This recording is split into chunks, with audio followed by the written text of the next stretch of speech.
جب میں نے یہ بات سنی تو میں حیران رہ گئی، کیونکہ ویسے تو میں اس جگہ کے سب سے زیادہ قریب رہتی تھی، لیکن کچھ دنوں کے لیے یہاں سے گئی ہوئی تھی۔ میں جانتی تھی کہ کس عورت کے بارے میں بات ہو رہی ہے۔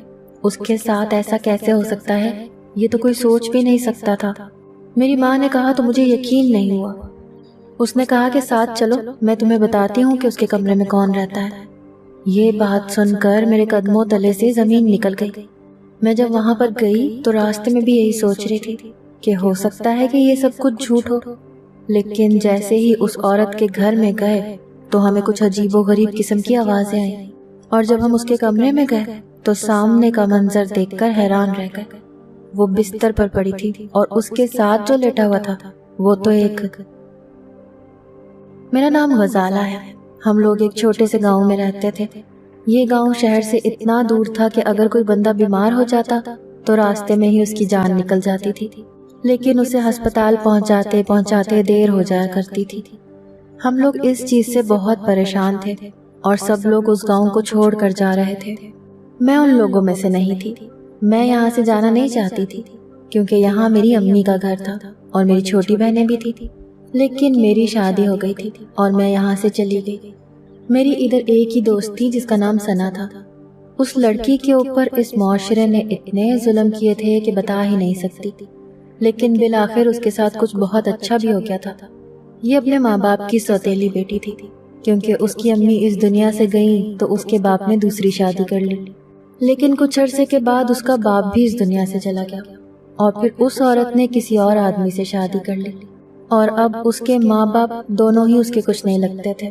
ان کا اس کے ساتھ خون کا کوئی رشتہ نہیں تھا، بس انہوں نے اسے اپنے گھر میں رکھا ہوا تھا، لیکن تھی بہت زیادہ خوبصورت۔ میرے ساتھ اس کی بہت دوستی تھی، میں اسے بہت اچھی طرح سے جانتی تھی۔ وہ کہتی تھی کہ جب کسی کے ساتھ کچھ برا ہو جائے تو پھر آخر کچھ اچھا بھی ہو جاتا ہے، اسی لیے مجھے امید ہے کہ ایک دن سب کچھ ٹھیک ہو جائے گا۔ ہم دونوں کی عمر ایک جتنی تھی، لیکن اس کی شادی پہلے ہوئی۔ اس کی شادی جس جگہ ہوئی یہ کہانی بھی بہت لمبی ہے۔ اس کے لیے گاؤں کے ملکوں کا رشتہ آیا تھا۔ ہم سب حیران تھے کہ گاؤں کے ملک ایک ایسی لڑکی سے شادی کیوں کرنا چاہتے ہیں جس کے آگے پیچھے کوئی نہیں ہے، اور اس کی ذات بھی ان سے اتنی اونچی نہیں تھی، بلکہ ان کے برابر بھی نہیں تھی۔ اور ہمارے گاؤں میں ذات پات کو بہت اہمیت دی جاتی تھی۔ ملکوں کا جو بیٹا تھا جس کا نام پیر حارث تھا، اس کے لیے رشتہ آیا تھا ثنا کے لیے۔ وہ بھی بڑا خوبصورت اور بہادر انسان تھا۔ ثنا بھی بہت خوش تھی، لیکن جب شادی ہوئی تو پتہ چلا کہ وہ باہر کے ملک چلا گیا اور اب وہ پیچھے اپنے شوہر کے بغیر رہتی تھی۔ اس کی 5 نندیں تھیں جن میں سے 3 کی شادی ہو چکی تھی، لیکن ان کا آنا جانا اور عمل دخل بہت زیادہ تھا۔ اس کی ساس تو ایسی خطرناک کہ پورا گاؤں اس سے ڈرتا تھا، اور سسر بھی دوسری ساس ہی لگتے تھے۔ ایسا لگتا تھا کہ اس کا سسرال ساسوں سے بھرا ہوا ہے۔ اس کی نندیں بھی اس پر حکم چلاتی تھی، اس کی ساس الگ اس کو تنگ کرتی، اس کے سسر بھی رہی سہی کسر نکال دیتے، اور اس کی جٹھانیوں نے بھی اس کا جینا حرام کیا ہوا تھا۔ وہ بیچاری بہت معصوم تھی، اسے کس نے عقل سکھانی تھی یا کس نے اس کو کوئی بات سمجھانی تھی؟ پہلے اپنی ماں سر پر نہ رہی، پھر باپ کا بھی سایہ اٹھ گیا۔ سوتیلی ماں نے تو بس اسے گھر کی نوکرانی بنا کے رکھا ہوا تھا، اور بعد میں یہ بات بھی پتہ چلی کہ ملک کو رشتہ دیتے ہوئے اس نے اس لڑکی کی قیمت بھی لی تھی، ورنہ وہ یہ رشتہ دینے کو تیار نہیں تھی۔ اس نے سوچا ہوگا کہ پرائی بچی ہے، جاتے جاتے کوئی کمائی ہی کروائی جائے۔ ملکوں نے شادی کے لیے اتنا سب کچھ کیوں کیا یہ کسی کو بھی معلوم نہیں تھا، بس وہ ان کے گھر کی بہو بن گئی، لیکن وہ اسے کہیں آنے جانے نہیں دیتے تھے۔ خود وہ لوگ گاؤں میں پھرتے تھے، بیٹھک پہ بھی جاتے تھے اور جرگہ وغیرہ بھی منایا کرتے تھے۔ عورتوں کا جرگہ الگ ہوتا تھا، کوئی فیصلہ ہوتا تھا تو وہ کیا کرتی تھیں، اس کی ساس وہاں بیٹھی ہوتی تھی، چھوٹے موٹے معاملات حل کر دیا کرتی تھیں، لیکن وہ اپنی بہو کو نہیں لے کر آتے تھے۔ ویسے تو ثنا کو سارے گاؤں نے دیکھا ہوا تھا، پر جب سے اس کی شادی ہوئی تھی اس کو کسی نے نہیں دیکھا تھا۔ ایک دن تو مجھے اس کی کال آئی تو میں نے کہا کہ تم تو شادی کروا کے غائب ہو گئی ہو، تمہارا شوہر باہر کے ملک چلا گیا ہے، پھر تم اتنی مصروف کہاں ہوتی ہو؟ اس نے کہا کہ میں تمہیں بتا نہیں سکتی ہوں، بس جب تمہیں وقت ملے مجھ سے ملنے ضرور آنا۔ میں نے کہا کہ میں ابھی آ جاؤں گی۔ میں اس سے ملنے کے لیے نکلی تو مجھے اس نے ملنے نہ دیا، اس کی ساس نے لاکھ بہانے کی۔ میں بھی بڑی چلاک تھی۔ اس نے کہا کہ بازار گئی ہے، تو میں نے کہا کہ ابھی آ جائے گی، میں تھوڑا انتظار کر لیتی ہوں۔ پھر انہوں نے کہا کہ نہیں، وہ بازار نہیں گئی، وہ تو کسی کے گھر گئی ہے، تو وہ تو رات کو آئے گی۔ میں نے کہا کہ مجھے کوئی مسئلہ نہیں، میں رات تک انتظار کر لوں گی۔ جب رات بہت زیادہ ہو گئی تو کہنے لگی کہ نہیں، وہ دراصل بیمار ہے، اپنے کمرے میں سو رہی ہے۔ میں نے کہا کہ میں سوئی ہوئی کو جا کر دیکھ لیتی ہوں، لیکن انہوں نے میرے سارے جواز رد کر دی۔ میری ساری چالاکی ایک طرف رہ گئی۔ انہوں نے مجھے میری دوست سے ملنے نہیں دیا۔ میں حیران تھی۔ میں نے بار بار اس کے گھر جانے کی کوشش کی، فون کرتی تھی تو اب تو نمبر بھی نہیں ملتا تھا۔ دن اسی طرح گزرنے لگے۔ اب ایک انسان کب تک کسی سے ملنے کی کوشش کرے؟ جب سارے راستے ہی بند ہو جائیں تو وہ کیا کر سکتا ہے؟ اور اس نے مجھے کچھ بتایا بھی نہیں تھا، بس اتنا کہا تھا کہ جلد از جلد مجھ سے ملنے کے لیے آ جاؤ، اور میں جا نہیں پائی۔ انہی دنوں میں میرے لیے بھی ایک رشتہ آ گیا، میری شادی ہو گئی۔ میرے لیے جو رشتہ آیا تھا وہ شہر سے آیا تھا، اسی لیے میری ماں بہت زیادہ خوش تھی۔ انہوں نے کہا کہ چلو کوئی تو جائے گا گاؤں سے۔ میرے بابا کو اپنے گاؤں سے بہت زیادہ پیار تھا۔ ہم لوگ کہتے تھے کہ جو تھوڑی بہت زمین ہے وہ بیچ کر شہر میں جگہ لے لیتے ہیں۔ تو بابا کہتے تھے کہ اس زمین پر جو اتنا بڑا گھر بنایا ہوا ہے، یہاں پر کھلے ڈولے پھرتے ہو، پھر جب اس کو بیچ دو گے تو شہر میں بس اتنا ہی گھر ہوگا کہ بس کمرے ہوں گے، دم گھٹ جائے گا چھوٹے سے گھر میں۔ ہم نے کہا کہ نہیں گھٹے گا دم، ایسا نہیں ہوتا، ہم کچھ نہ کچھ کر لیں گے، ہمیں یہاں سے نکالیں۔ لیکن انہوں نے بات نہیں مانی۔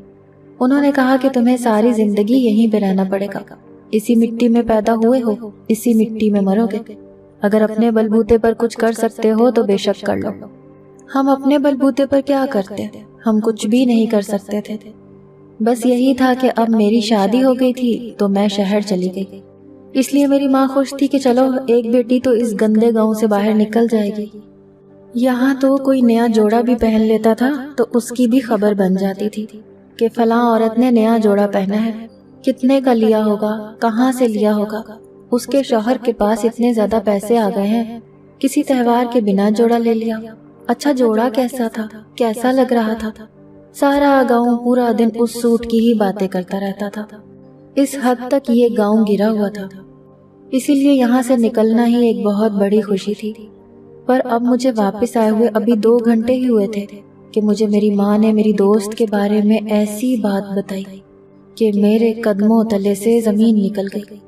جب سے ثنا کی شادی ہوئی تھی اور میری شادی کو بھی 1.5 سال ہو گیا تھا، اس بیچ میں تقریباً 3-4 سال گزر گئے تھے۔ میں نے سوچا کہ اب تو اس کے 2-3 بچے ہو چکے ہوں گے، میرا بھی ایک بیٹا اس دنیا میں آ چکا تھا، جبکہ میری شادی کو ابھی 1.5 سال ہوا تھا۔ میں نے امی سے اسی حوالے سے بات کی تھی کہ اس کی کوئی خبر ہے، کچھ پتا چلا اس کے کتنے بچے ہیں، کیا وہ خوش ہے؟ امی نے کہا کہ اسی کی خبریں ہی پورے گاؤں میں پھیلی ہوئی ہیں، تمہیں کیا بتائیں۔ میں نے کہا کہ کیا مطلب؟ تو انہوں نے کہا کہ اب وہ پہلے جیسی نہیں رہی، اب وہ پورے گاؤں میں آتی جاتی ہے، جہاں اس کا دل کرتا ہے وہاں جاتی ہے، اور اگر کسی نے اس سے ملنا ہو تو وہ بھی اس کے پاس جا سکتا ہے۔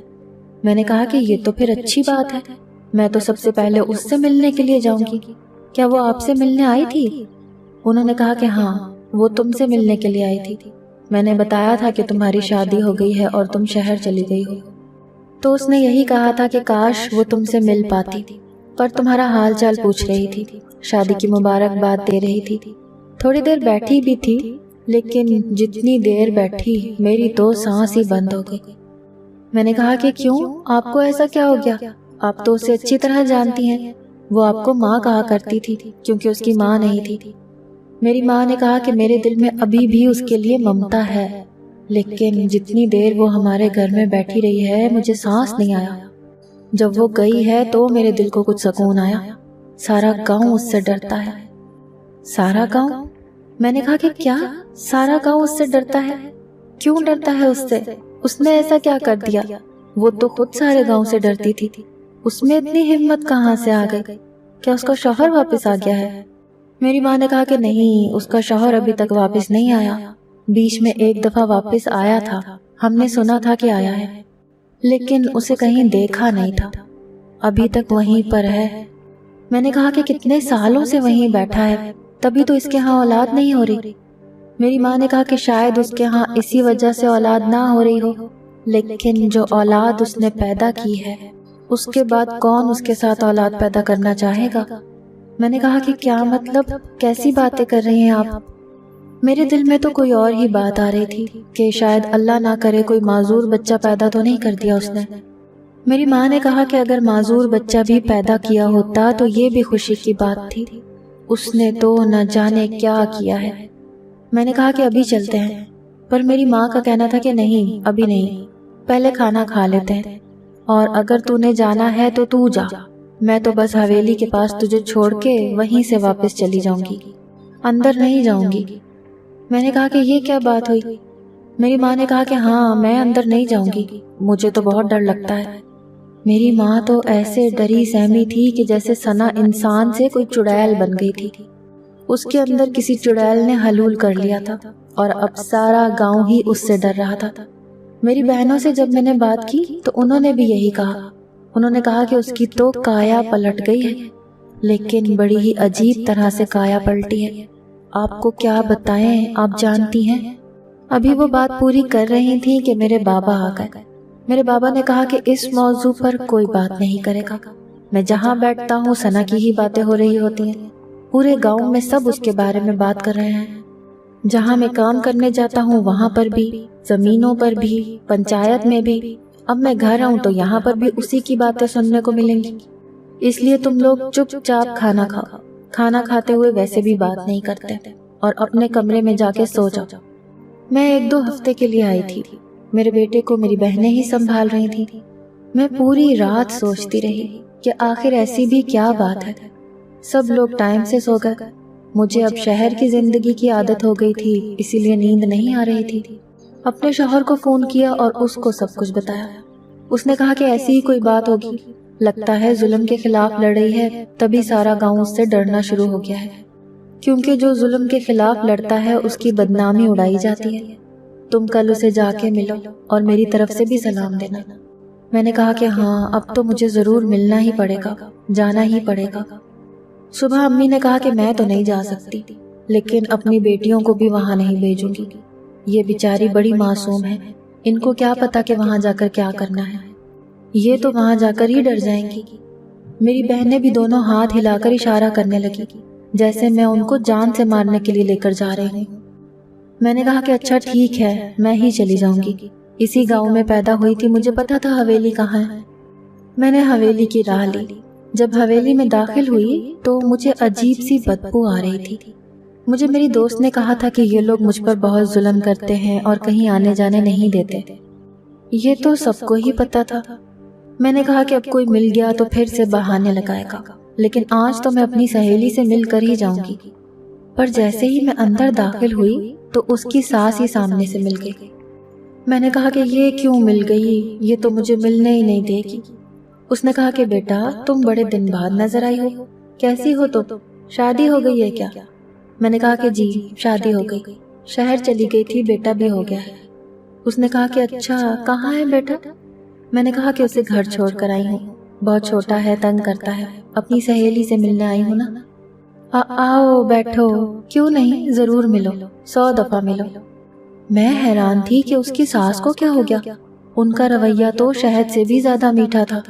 انہوں نے مجھے ڈرائنگ روم میں بٹھایا، خود بھی میرے پاس بیٹھ گئی، مجھے چائے پانی پلایا۔ میں نے کہا کہ ثنا گھر پر ہے؟ انہوں نے کہا کہ ہاں بالکل گھر پر ہے، اپنے کمرے میں ہے، تم تھوڑی دیر میرے پاس بیٹھو، پھر وہاں جا کر اس سے بات کر لینا، چائے وغیرہ پی لو، وہاں جا کر نہیں پی پاؤ گی۔ میں نے کہا کہ کیوں؟ وہ کہنے لگی کہ ادھر بیٹھنے کی جگہ نہیں ہے نا، اس لیے۔ میں حیران ہوئی، میں نے کہا کہ یہ کیسی بات ہے؟ خیر، میں ان کے پاس بیٹھی، میں نے چائے وغیرہ پی۔ اس کی 2 نندیں جو غیر شادی شدہ تھی وہ بھی مجھ سے ملنے کے لیے آئیں، مجھ سے ہاتھ ملایا، مجھ سے تھوڑی دیر شہر کی باتیں پوچھی۔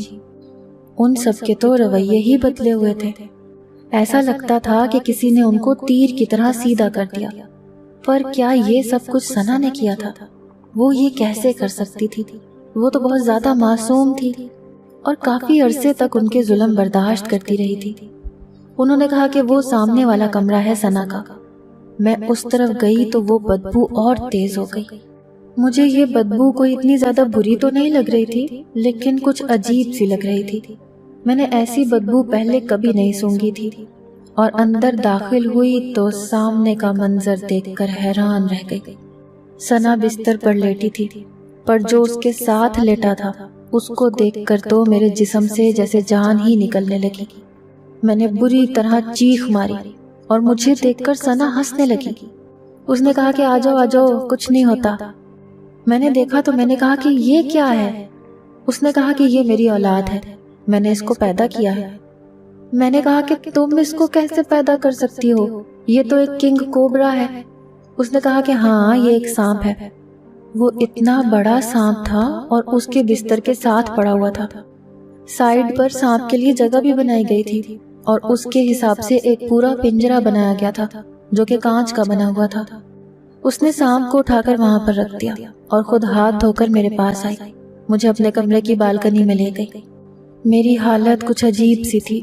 وہ مجھے بالکنی میں ایسے لے کے گئی جیسے میں کوئی مریض ہوں اور وہ ڈاکٹر ہے۔ اس نے مجھے دونوں ہاتھوں سے پکڑا ہوا تھا۔ اس نے کہا کہ ڈرتی کیوں ہو، آؤ تو۔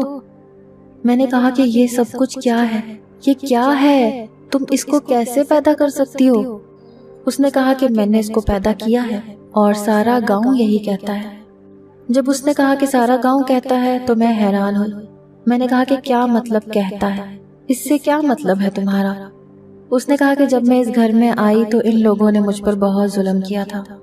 ان لوگوں نے مجھے اس لیے سلیکٹ کیا تھا کیونکہ ان کو ایک معصوم سی لڑکی چاہیے تھی، جس کے آگے پیچھے کوئی نہ ہو، جس کے ماں باپ کوئی نہ ہو، تاکہ یہ اس کو کنٹرول کر سکیں، اس کو اپنے اشاروں پر نچا سکیں۔ میرا شوہر اس ساری حویلی کا مالک ہے، ساری دولت، ساری جائیداد کا مالک ہے۔ وہ باہر کے ملک میں ہوتا ہے کیونکہ وہاں پر اس کا اپنا کاروبار ہے۔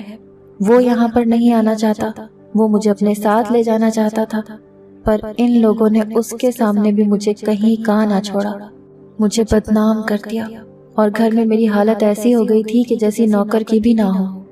یہ لوگ مجھ پر حکم چلاتی تھیں، میرے سسر تک مجھے بخشتے نہیں تھے، ان کو بھی احساس نہیں ہوتا تھا، جبکہ ان کے انصاف کے قصے سارے گاؤں میں مشہور تھے۔ میری زندگی بہت زیادہ بری ہو گئی تھی۔ تب میرے دماغ میں ایک ترکیب آئی، اور اس کے لیے میں نے اپنی ایک اور سہیلی سے رابطہ کیا جس نے یہ سب کچھ ممکن کروایا۔ میں کبھی ماں نہیں بن سکتی۔ میں نے یہ بات سنی تو میں حیران رہ گئی، اور میں نے کہا کہ پھر تم یہ کیوں کہہ رہی ہو کہ تم نے اس کو پیدا کیا ہے؟ اس نے کہا کہ میں ماں کبھی نہیں بن سکتی، لیکن میرے پیٹ میں کوئی مسئلہ تھا۔ میرے پیٹ میں بہت بڑی رسولی تھی اور ایسا لگتا تھا کہ میں ماں بننے والی ہوں، لیکن دراصل وہ 3.5 کلو کی رسولی تھی۔ میں بھی حیران رہ گئی تھی۔ جب میرا آپریشن کیا گیا تو رسولی نکال لی گئی، لیکن اسی دن ان لوگوں نے اس کی ڈیلیوری بھی کرنی تھی۔